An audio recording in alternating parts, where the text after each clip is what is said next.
Thank you, Mr. Toastmaster, fellow members, and honored guests. Today I'm going to share with you a very personal story. It's about my friend Jen. And yes, the Q-tip really did save her life. Before you start thinking, how could a Q-tip have such an uncanny ability, I'll have to give you some background about the story. Now, Jen had been a friend of mine for several years. She's a young Vietnamese Canadian, and she's a teacher out in Scarborough.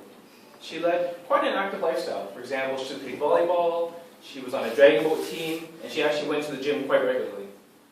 So she sent me an email one day. I hadn't heard from her in a while, and I was wondering how she was doing.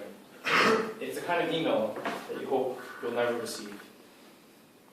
Jen was diagnosed with cancer and was dying. So today I'm going to share with you some research about leukemia, about the OneMatch stem cell registry, as well as some common reasons why Canadians don't join the registry. I was shocked when I got this email. How could a young, healthy person get cancer? Well, it turns out that cancer doesn't discriminate. Whether you're young or old, whether you're active or obese, whether you're a smoker or a non-smoker, anybody can get cancer. Jen had got some kind of cancer called acute lymphoblastic leukemia. So it's a form of blood cancer, meaning the cancer's in her bloodstream and taking over her blood cells. She was emailing me because she'd actually gone through some rounds of chemotherapy and cancer was still winning. The way I'll describe it to you is that each round of chemotherapy is like a round in boxing. And you don't know whether you're going to win that round or not. So radiation, it takes a heavy physical and emotional toll on you, right?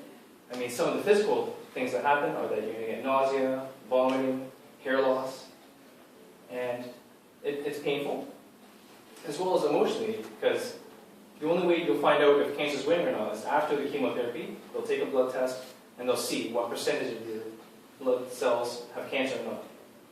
And even after those 5 rounds, cancer was still invading her body, and she was turning to me for help.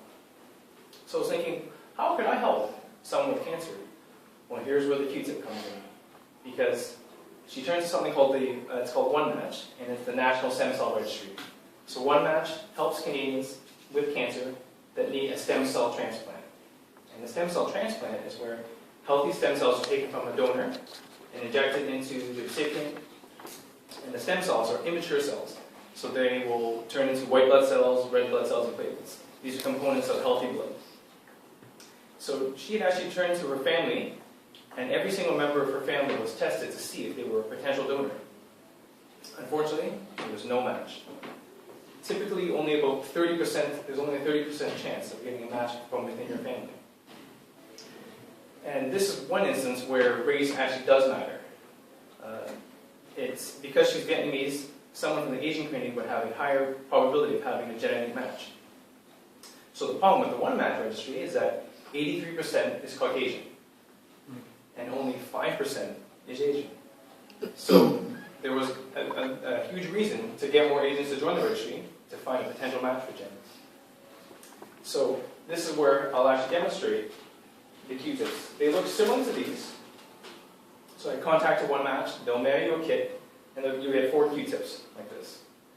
And all you do is you swab the Q-tip to the inside of your mouth. And my DNA is now on this Q-tip, and I'll do it for all 4 Q-tips, and then they mail it back to them. And there it is. I'm actually part of the registry. My DNA could potentially save someone's life. So after 8 agonizing months of getting hundreds of members of the public, educating them about leukemia, about the stem cell registry, and looking for a match, Jen finally got that email. There was a potential match. So she went down to the hospital, and they took the healthy stem cells from a donor, and they injected it into her, and she waited. And within a few weeks, when the next blood sample, it turned out that the cancer was in remission, so she had won this round. But there's still cancer, it doesn't back down. To this day, every 2 weeks, or every 2 months, she still has to go to the hospital to get blood work to see if the cancer has come back or not. So I'm sure you're wondering, well, why doesn't everyone just join the registry? I'm sure I'm not the first person to tell you about it. Well, there's some persistent myths about about the stem cell registry. So the first myth, that it's going to be, that I have to go for some kind of a surgery. In fact, 80% of the matches can be done peripherally. So similar to how when you give blood, it's just taken peripherally. The other 20%, it's a minor surgical procedure. Which leads to my second myth, is that, oh, it's going to hurt having, if you're part of that 20% that needs a needle stuck into you. Well, let's just say that most people return to work within a day. So it can't be that bad, right? And the third myth is that if they take my healthy stem cells, well, I'm going to be sicker and I could possibly get cancer in the future. But the truth is that every 6 weeks, your stem cells will regenerate. So there's nothing that the stem cells that are taken from you will not have an effect on your health. So since Jen has found a match, she has returned to an active lifestyle, and she has since returned to teaching. But there are 900 Canadians like her all across Canada that are still waiting for a match. And finding a match in the registry is more difficult than winning the lottery. In 2010, there was only 4 matches amongst the Asian Canadian community. In 2011, there were only 5 matches. And this year, there's only been 3 matches so far. So there are many people that still need you to help save their life. And thank you very much, Mr. Toastmaster.